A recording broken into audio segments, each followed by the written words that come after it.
Good morning, students.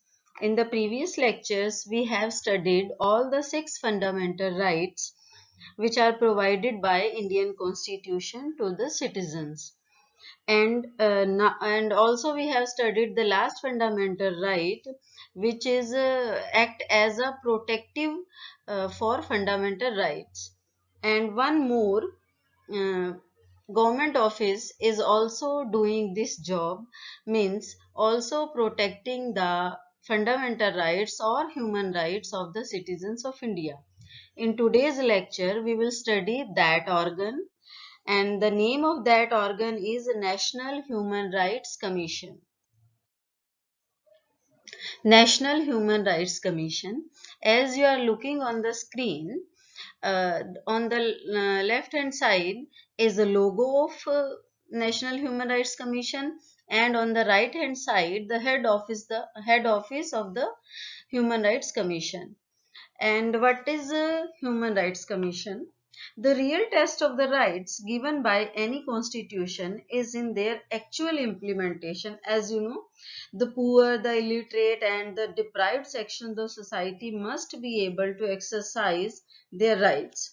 Independent organizations like the People's Union for Civil Liberties, in short, we can say PUCL, or People's Union for Democratic Rights, means PUDR, have been working as watchdog against the violation of rights. In this background, the government established in 1993 an institution, the National Human Rights Commission. The National Human Rights Commission, established in 1993, is an independent constitutional body as per the provisions of the Protection of Human Rights Act of 1993, which was also amended in the year 2006. Human rights are an indispensable part of society. NHRC act as a watchdog or keep a keen watch of human rights in the country. Now, the composition of NHRC means how many members are the part of this commission. The National Human Rights Commission is composed of a former Chief Justice of the Supreme Court, second, a former Judge of the Supreme Court, a former Chief Justice of High Court, and two other members who have knowledge and practical experience in matters relating to human rights.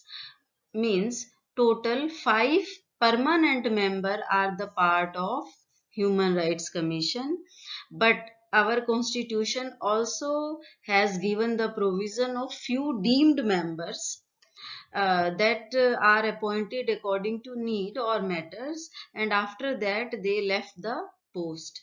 So composition of NHRC are 5 permanent members. Now we will study the functions of NHRC. First function is inquiry at its own initiative. NHRC can investigate any complaints related to violation of human rights either son moto or after receiving a petition. NHRC also started its work after getting petition by any victim. Third, it can visit any prison institute under the control of the state government to observe the living condition of inmates. It can further make recommendations based on its observation to the authorities. NHRC can review the provisions of the Constitution that safeguard human rights and can suggest necessary restorative measures also.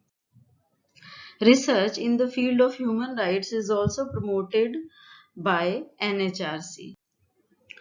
National Human Rights Commission can interfere in any judicial process related to allegation of violation of human rights. Means any matter related with the violation of human rights, is under the consideration of Human Rights Commission. Human Rights Commission is a very powerful organ of government for protection of fundamental rights, but it also have certain limitations or the boundaries for Human Rights Commission. First is Commission does not have the power of prosecution. Uh, it cannot recommend to the court to initiate proceedings based on the inquiry that it conducts. Third, recommendations made by National Human Rights Commission are not binding for the government. Government is not bound to follow the recommendations of the Human Rights Commission. I hope the organ Human Rights Commission related points are clear to you. Thank you and have a nice day.